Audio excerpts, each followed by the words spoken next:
All right, look at that. We are live. Hang on one second. Live in lots and lots of places. Let me just hit the record button and we will dive right in.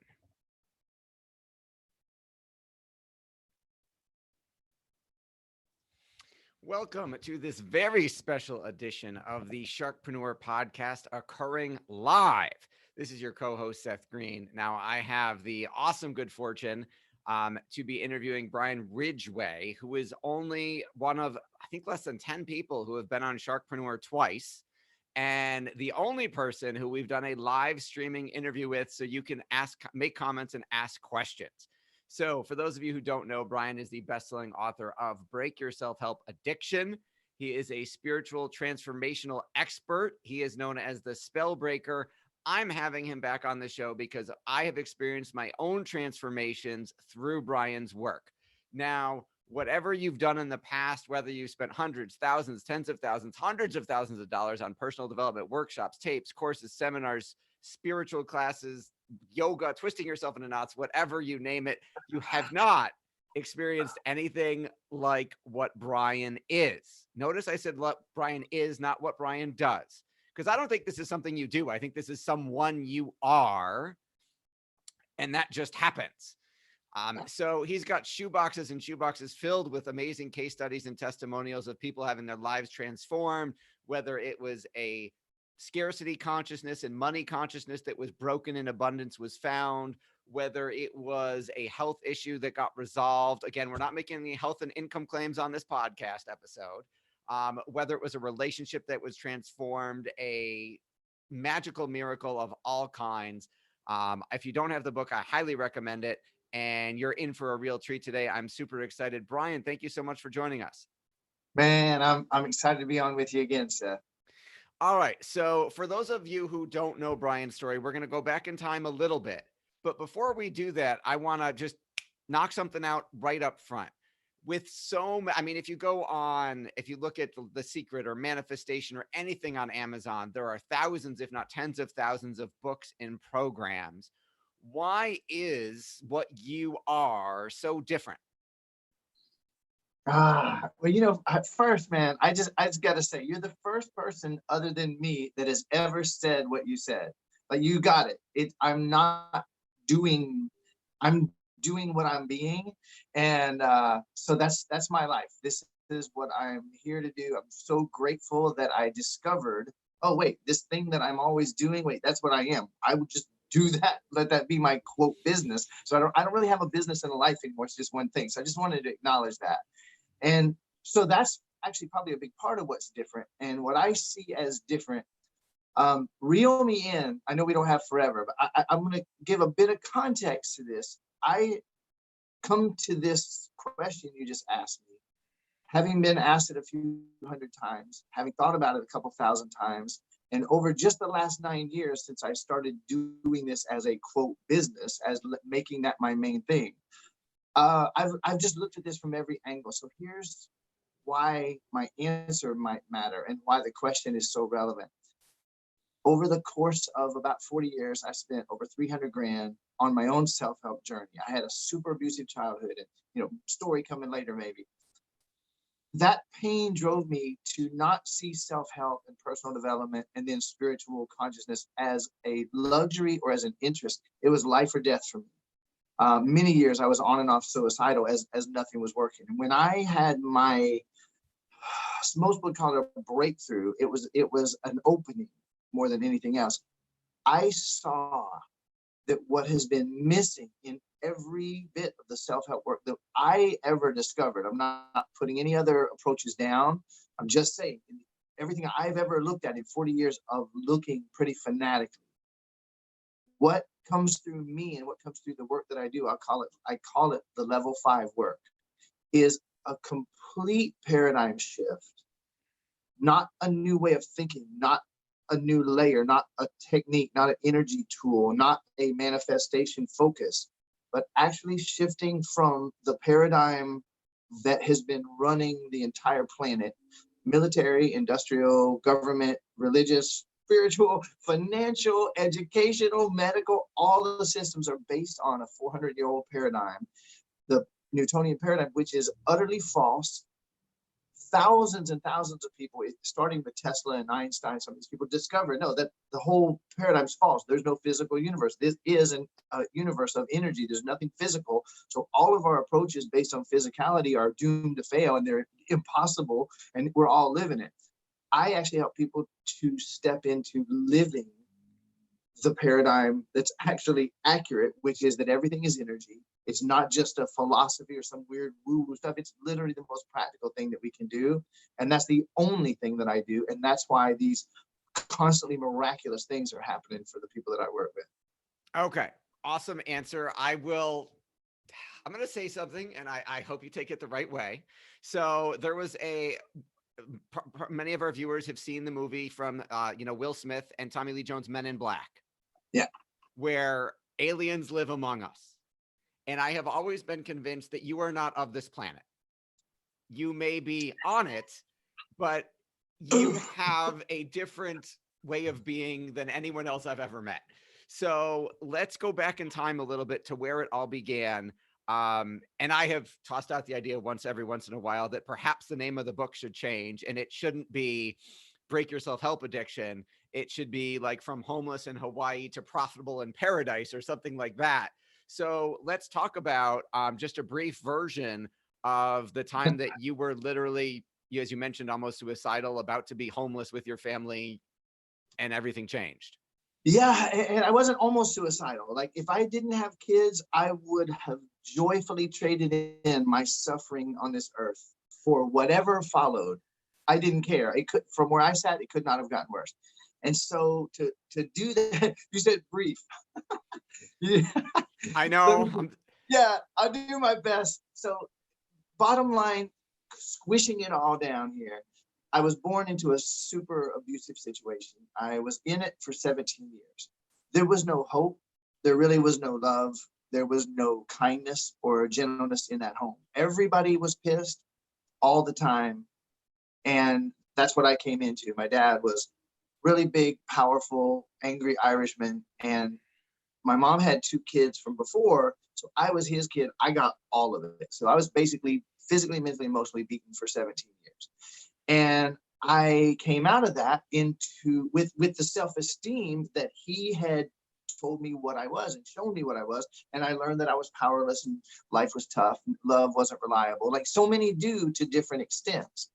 And I, at a very early age, found out about self-help. So that was one thing that started. The other thread is that when I was around 3 years old, 2 or 3, I noticed that when I looked at a person, I could see them hurting. Like, it didn't matter. My parents' friends, people at the library, I could see that people were hurting, and I could see how they were hurting, and I could actually see how to help them stop hurting. I had a vocabulary that was way beyond my years. I freaked a lot of people out. And so I've had this, what I can only call it a gift, but it was not a gift for the first 46 years of my life, because I didn't have a filter, and I was just going everywhere telling people, oh, look at this, look at this, look at this. And people weren't inviting the help. So I took 46 years to learn, don't give help where it's not offered. And my parents wondered if I was from a different planet. They weren't very religious, but they're like, this kid has either a demon or an angel, or we don't know what the hell it is. And so I ended up always able to help anybody with anything, but my own self-esteem and all the spells, which I call it, the programming that I had taken on, thoughts, ideas, rules, values, beliefs, identity, paradigms, and all the emotions that glue it together from 17 years of abuse and being told that I was a stupid, ugly, worthless piece of crap, and believed it. We all believe what we were told much more than we ever realized. It creates a lot of pain. My life got worse and worse and worse as I got more and more into self-help and self-development, and then energy work, and then spirituality, and then secret, and then quantum physics. My life got worse and worse till I hit that lowest point possible. Years of being on and off suicidal, and I lost everything for the 7th time. And it was just hopeless. I gave up, and I was going to be back out on the street the next day, homeless. And I let go. And every single thing that I had ever learned, all the quantum physics, all the spiritual work, collapsed. I just stepped into living in a universe of infinite, unlimited energy and infinite possibilities in one unraveling miracle that's never stopped. And now I only help people that want it. So you learned that lesson, right? Okay, so take a quick second. Lori, David, Robin, George, Adam, Kate, thanks for joining us. We say hi. Brian, Kate Postma says aloha. Aloha, Kate. I just left their house. Those are friends and clients of mine. I just left their house a couple of days ago. Awesome. Yesterday, actually. Jeez. Okay, so you had your own miracle where you went from, about to throw yourself into a hotel pool, if not for having kids. And then less than a week later, you ended up where? Less than a week later, I was catapulted onto an all-expense paid cruise. That story's in my book, which you and I both recommend that people get, and it's literally miraculous in every way.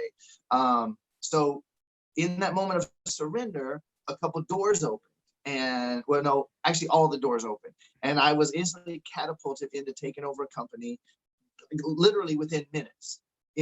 Absolutely impossible. And 8 days later, I was on an all-expense paid cruise in the Bahamas on a ship named the Miracle, which freaked me out. And then it was about 60 days later that I was living the dream in Hawaii, and just been ever since. All right, so let's talk as gently as we possibly can, because not as they say in the Matrix, not everybody's ready to be unplugged yet. So what is a spell, and how do they get broken? All right, I love that. So a spell is a playful word that I used one time, and then people started calling me the spell breaker. That's where that came from.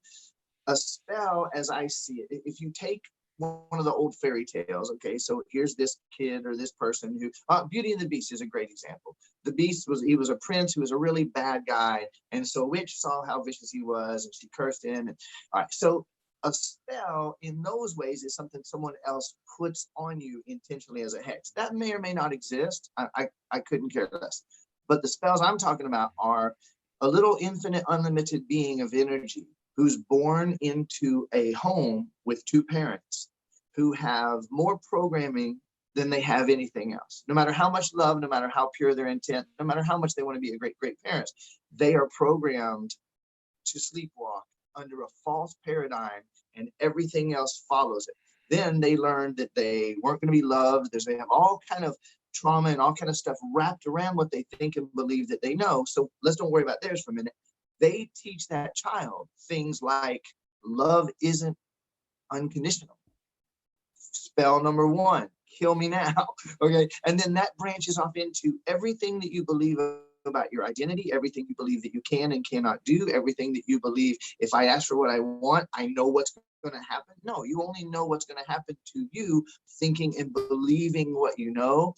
And I tell you what, Seth, I'll take one liberty here. I might take another one if you don't cut me off. But this is a quick way of understanding the universe from what I call the level 5 paradigm. And I'm putting about 8 encyclopedias into one question. What if the universe, what I call the universe, including this body and everything else that I ever perceive, what if the universe is the reflection and the projection of everything that I think and believe that I know, the vast majority of which is hidden from me by me in what I call my unconscious, where I don't see it, I don't know it's there, much of which is tangled up in emotions that's too painful.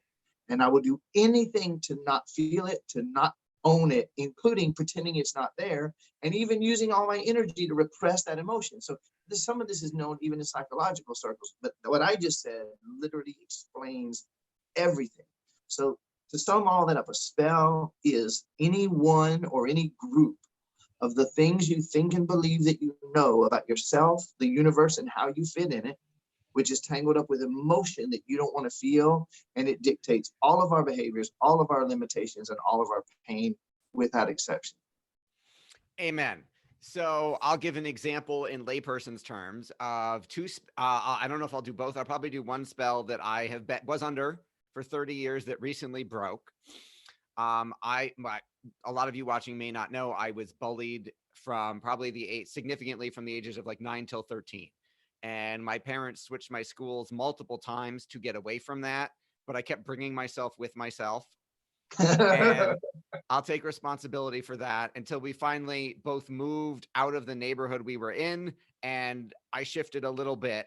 And so bullied for 4 years, a lot of which by the same kid in our neighborhood. Talk to the parents, doesn't matter.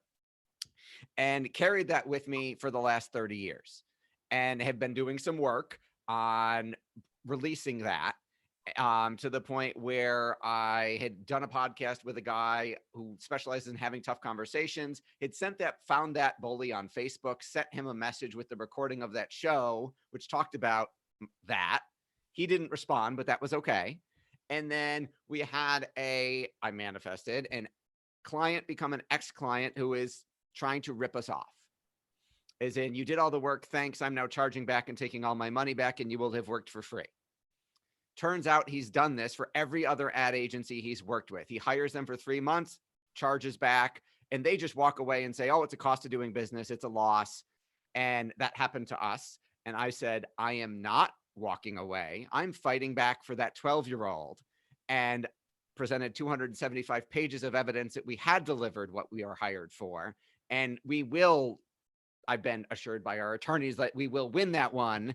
And I can't tell you how amazing it felt when I hit the send button going, I'm not taking this one. I'm fighting back. It was like this Awesome. whole thing had lifted that I had been carrying around for 30 years going, you know what? I'm not going to take it anymore.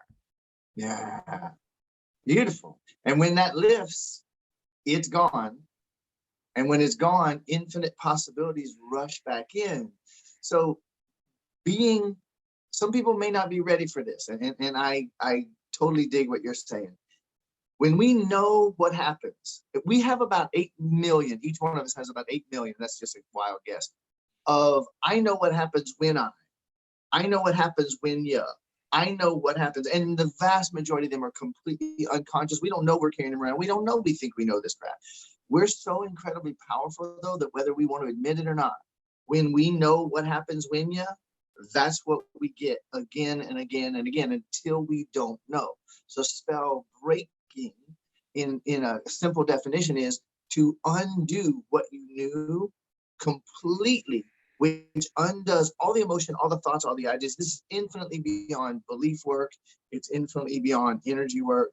It undoes the entire mass on all levels, mental, physical, emotional. Yeah. So yeah, you're absolutely right. We've had, within 24 hours of hitting that send button, magically a new client, and my wife was like, oh my God, that money disappears from I know what a chargeback is. She's married to me. Like, that money disappears from your bank account for up to 90 days. You don't get it back until you win. And she's like, you weren't sitting on all that extra money waiting for it to disappear. How are you going to deal with that? And I said, it's just going to work out. And like within 24 hours, a new client magically appeared out of nowhere who hadn't been ready for a year and is now ready, and magically replaced all that missing money. Yeah. And when that's the thing. What if we were to open ourselves? I would say everyone listening right now live, or everyone whoever listens to this, you have one or more episodes in your life where you can say that whether you were conscious of it or not, you let go of something, you released a grievance, you let something go in some way, intentionally or not, and literally you watch the things around it change. What if you were to extrapolate that, let it go all the way out on all topics, even for 1 minute, imagining if I were to undo everything I think and believe that I know that's getting me everything that I don't want, different life, man. Absolutely. So, John, Kristen, Adam, John, Ron, thanks for joining us. Awesome. Thank you for the comments. All right. So let's talk about, I'm in your level 5 group and spent an hour today and an hour yesterday watching the most recent stream you did. And you mentioned an Einstein quote I'd love to talk about. Okay. Do you know which one I'm talking about? I'm pretty sure one of two ways. So one of two ways to look at miracles. Yes. Right? If you can share that and talk about that. Yeah. Well, this is ultra profound. And I like to, to me, everything is pretty much funny. Everything. And I do mean everything. When you realize there's no physicality and there's no such thing as loss, ultimately, everything gets funny. So I find it kind of funny to refer to how people like to take memes. They'll take a quote and put it on a beautiful photo, and everybody's sharing all these quotes without actually looking at them, reading them, contemplating them, thinking about it. So Einstein has put out several, there's several quotes of his rather that are being shared all over the internet that almost everybody looks at and goes, wow, that's so cool. Let me just keep right on going and not think about that, because we don't want to actually face and contemplate, because that would undo some of our stuff. People feel threatened and don't even know it. So this is one of those quotes. He said, and just because he said it doesn't mean it's true, but I'm going to extrapolate a bit. He said, we can either live our lives in one of two ways. We can either live as if everything is a miracle or as if nothing is. And it's easy to look at that and go, okay, I don't like that. And not know you're doing it. So here's, what is he saying? Wait a minute. Either everything is a miracle or nothing is. So people talk in terms of miracles, and they have been for apparently a very long time. I'm going to offer that the word miracles and the use of the word miracles is an indication that someone doesn't have a clue whatsoever of what the word means. Because as Einstein is saying, either all that is one endless expanding miracle, or there are no miracles. How would there be physical reality that has hard and fast rules, and then occasionally something breaks the rules? That's our perception of a miracle. No. The reason why is that there is no physical reality here. I don't care if you pull out your electron microscope, and I know everybody has one. If you pull out your electron microscope and you go down into a chunk of gold, you go down into a little bag of helium, you go down into a chunk of lead, you pick any element you want, and you go down to the subatomic level, you find there is literally nothing physical there whatsoever. And almost everybody, including a lot of quantum physicists who deal with this on a daily basis, they go, that's fascinating, but they will not allow themselves to relax and admit that if every atom of every element on the planet and in space is non-physical energy blinking in and out of existence, and if everything in the universe is made out of those elements and atoms, then there can't be anything physical here, including our bodies. There can't possibly be anything physical. Therefore, everything is in an endless state of infinite possibilities, one ever-expanding unified miracle. And hence, Einstein's a little better at saying it in less words than me, I guess. Yes, absolutely. Shoot, he has another quote that reality is an illusion, albeit a persistent one. Yep. Yeah. I love it.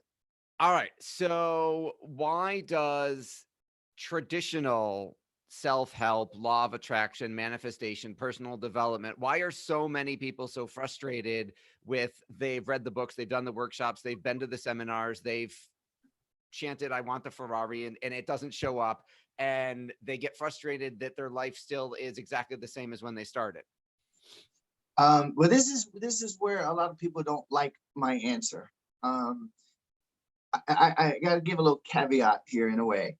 So doing what I do, people come to me, Seth, literally, and you know some of them. People come to me after literally spending 10, 20, 30, 40, 50 years working on themselves to the tune of tens or hundreds of thousands of dollars.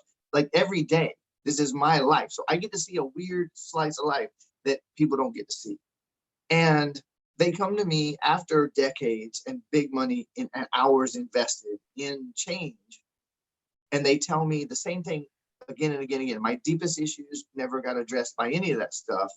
I got into your free stuff, and I got more out of your free stuff than I ever got out of the $100,000, $500,000 that I spent. What the hell's going on? What planet are you from, Brian? And when I talk about this, a lot of people, man, there's thousands and thousands of law of attraction experts and gurus and all this stuff. And I understand them not wanting me to say what I'm saying. I totally can understand that. The thing is, I'm not knocking another person. I'm not knocking another system. I'm never putting myself above another human being, another system. And if I believe what I'm saying, we're all one infinite, unlimited energy. Nobody could be above or below. And a lot of times they don't quite hear that. What I'm saying is that I'm focused on one thing and one thing only, and that is results. And in all 40 years of doing this, I've never seen a system or a tool or a process that gets the results for people of instant, deep, and lasting, profound change that this level 5 work that comes through me does. All right. So with that caveat, thank you for bearing with me there for a minute. The difference is that those systems of thought and approach nod to the idea of infinite possibilities without actually stepping into it. In other words, oh, wow, miracles are possible. Let me stay the way I am and start reaching for them without changing me. So there's a thing we're talking largely to an entrepreneurial audience here, right? So Zig Ziglar said a long time ago, he said, you can't be one kind of business person and a different kind of person. So what I thought about when I heard that statement was, when you put your business hat on in the morning, I don't care what your business is. When you put your business hat on, guess who's under it? The person with all those damn spells. So how can we possibly dream that when we start to attempt to use some new law of attraction technique or something, or some new belief or some new tool, how can we possibly believe and not know that I'm still the one using it with everything I think and believe that I know, which is reflecting and projecting endlessly around me, reflecting the emotions that I haven't dealt with. So it's not going to work until we let go of the false paradigm and actually step fully into the truth with a capital T.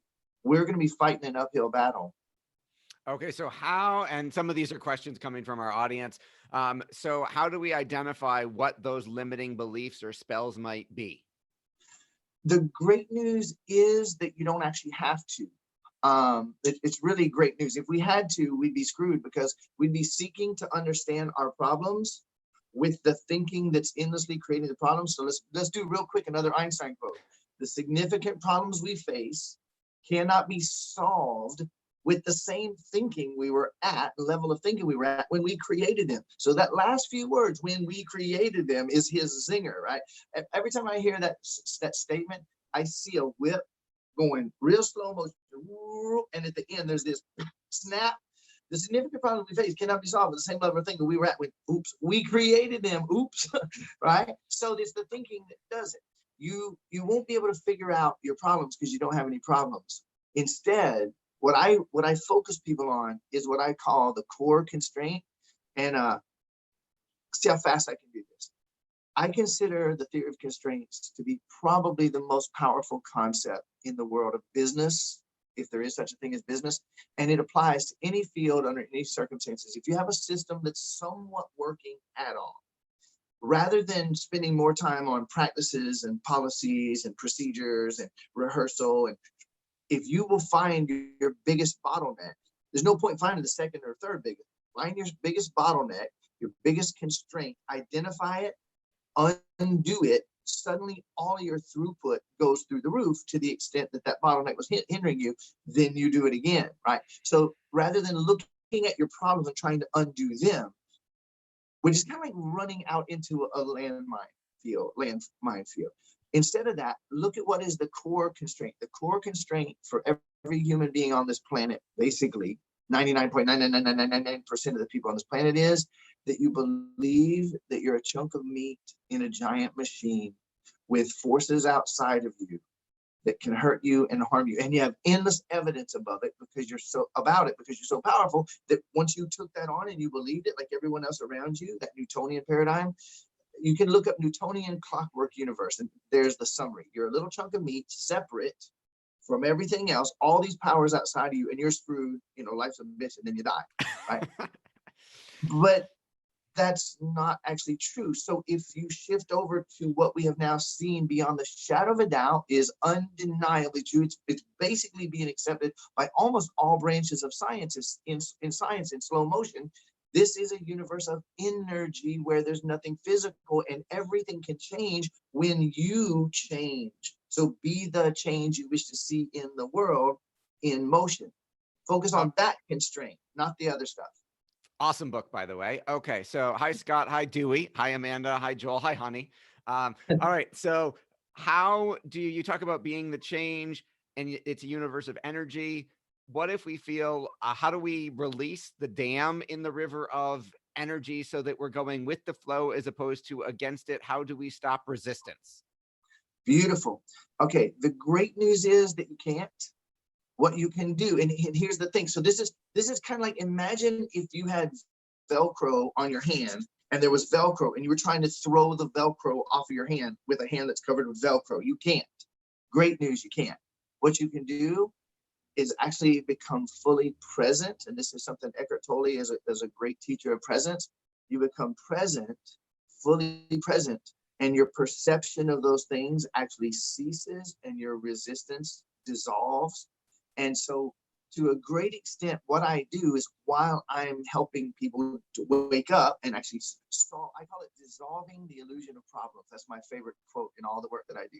While I'm doing that, I'm helping them to become fully present. I have, you could say techniques. I don't really see it that way, but that's the best word in English, where I help people to become totally fully present and their so-called problems literally dissolve and the resistance dissolves and they find themselves, wait, Seth, check this out. The first time you interviewed me, right when we got on at the beginning, you said, we had only known each other for a few weeks and you had experienced my work. You're like, I got to interview you. And when you got on, you said in the first conversation with me, you experienced a sense of peace that after like decades of inner work, you said you felt a sense of peace you had never felt before. That's what I'm talking about. Your resistance was temporarily gone. Now we can always pick it back up if we don't develop practices. Yep, I have done that. I've picked it up many times.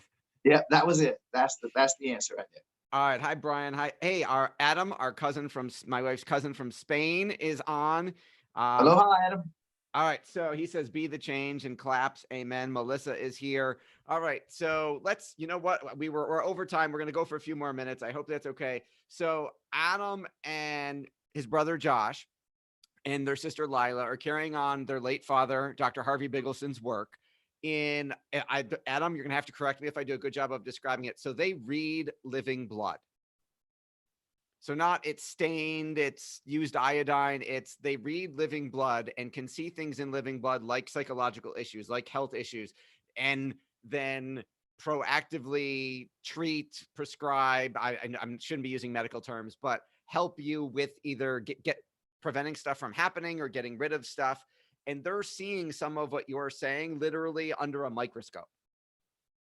Nice. Beautiful. So, we're waking up. Yes. Adam says hello. Hola back. We'll have to connect the three of you. Before we wrap up, what is the one thing that, I mean, you've talked about like you've had people where health issues dissolve or money issues dissolve, and there's literally a physical transformation. Yeah.